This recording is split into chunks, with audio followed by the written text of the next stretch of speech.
Hi class, Professor Capolino here.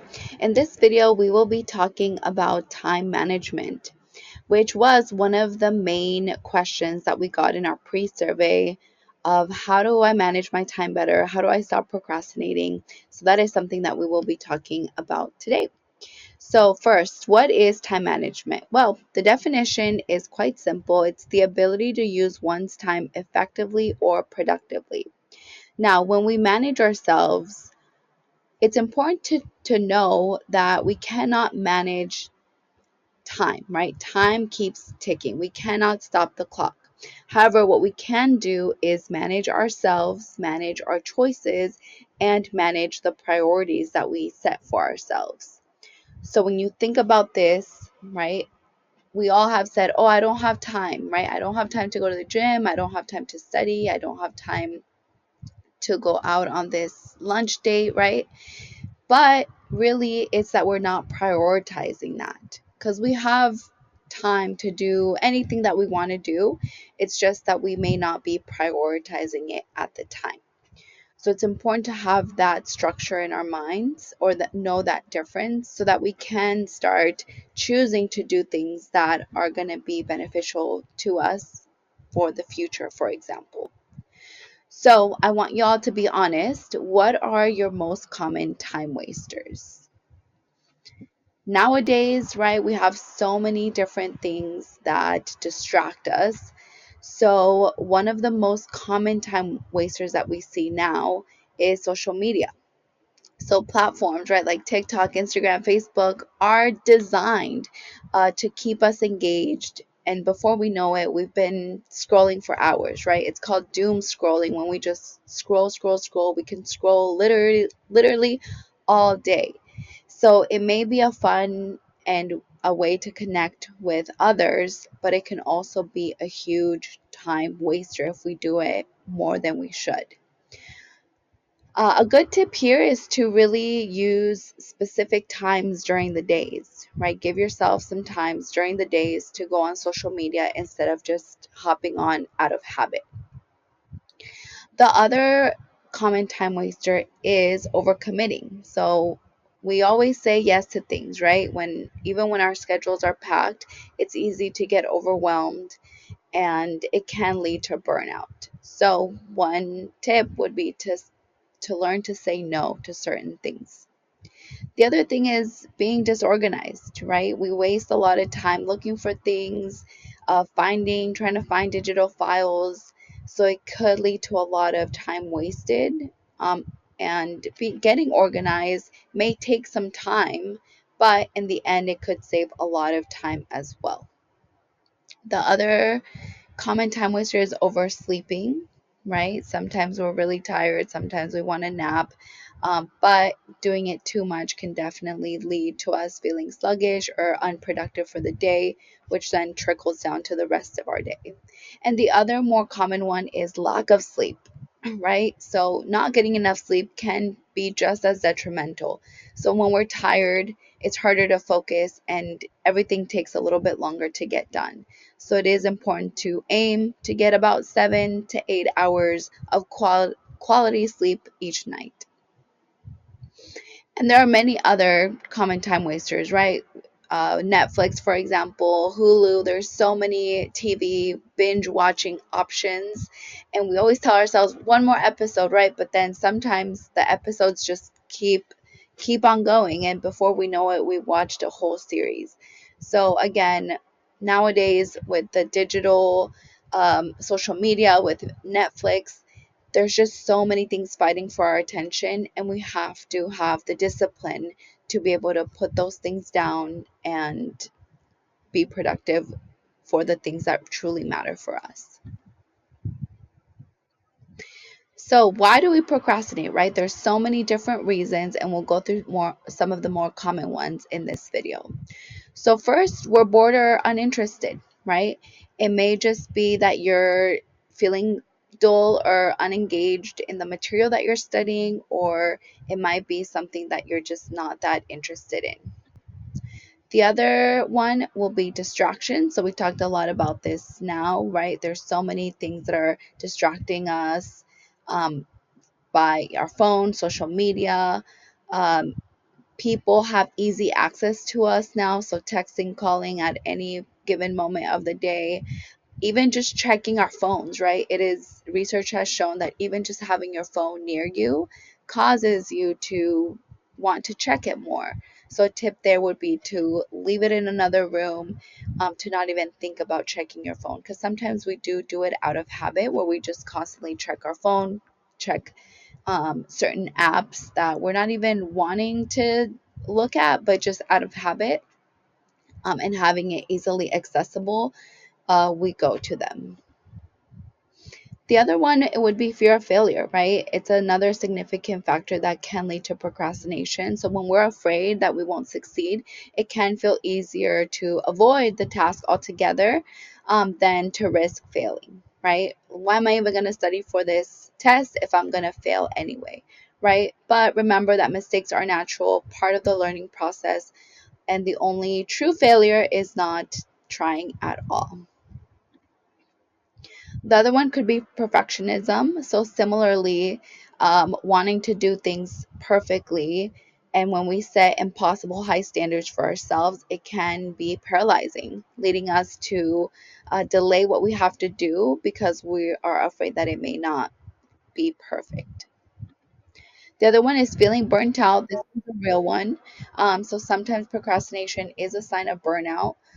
When we're physically or mentally exhausted, it can be hard to find the energy to start on tasks. If this is the case, it's crucial to make time to rest and recharge.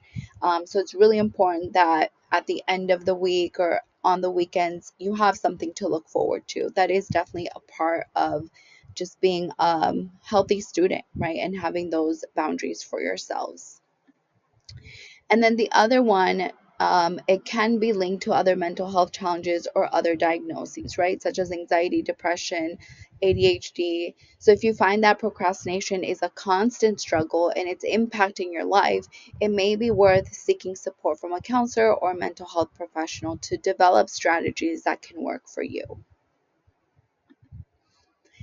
So how do we combat, right, procrastination? It easily impacts our life, but really, if you really think about what you need and what you can do to be successful, some of these tips may give you an idea of what are some things that you can do. So first, prioritizing wellness, right? We can't be successful students if our basic needs are not met.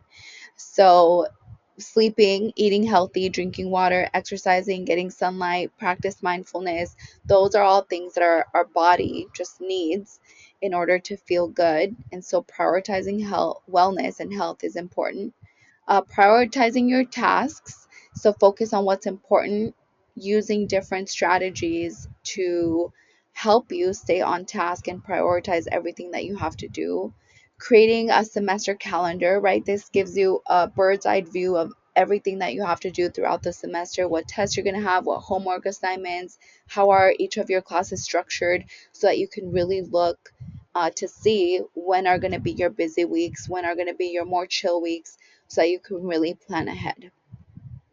Now, if we zoom in a little bit more from that bird's eye view, developing a weekly schedule can really help, right? So this can help you organize your week, scheduling your what classes you have, what tests you have coming up, which will prioritize what class you want to study for, and how you're going to fit other personal activities as well. And then if we zoom in even more, then using to-do list, daily to-do list is something that really helps. And so writing down your tasks each day and tackle them.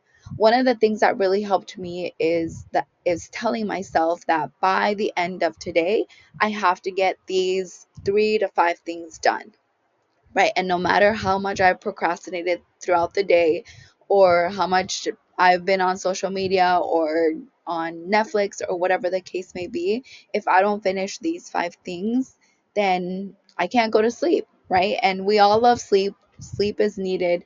And so that motivates me to get those things done first. And then I feel a lot more better, right? Being on social media or watching a movie or something like that. Applying the Pomodoro technique is also something that has helped me personally. So that's really just setting a timer for 25 minutes that you're working on something, and then 5 minutes of break. And you do that until you finish the task that you have to do. The other thing, limiting distractions, right? Turning off your notifications, putting your phone somewhere else, setting those boundaries, right, with your family, with your loved ones, with friends. Like, hey, this week I really have to focus on my math test, for example. I'm not going to be able to hang out. But even just letting them know ahead of time can help you. Learning to say no, so protecting your time and committing to things that really align with your goals. Practice time blocking, so allocate specific time slots for different tasks to stay organized. Identifying a support system is huge. So, who can you lean on, right? When things get tough, when you need to talk to someone. So, leaning on friends, families, mentors, teachers, professors, right? Being able to communicate your needs is also a really important technique. And then also using technology wisely. So, what apps can you use? What tools can you use to keep organized? One of my favorite tools that I use on the daily is Google Calendar. And that is actually one of the things I'm going to be showing you in the next slide. But that is something that I use every single day to help me stay organized.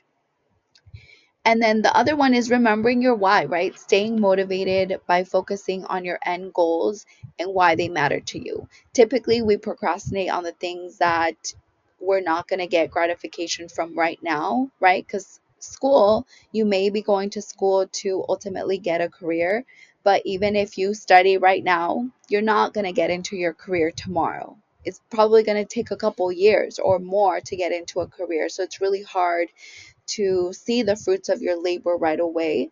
But remembering why you're doing this can really help you stay motivated. And then finally, celebrating, right? Big and small wins, acknowledging every achievement to keep your morale high. So if you're only work, work, work, get stuff done, it can feel very overwhelming. But when you set milestones for yourself and celebrate big and small wins, it can really help you keep moving forward.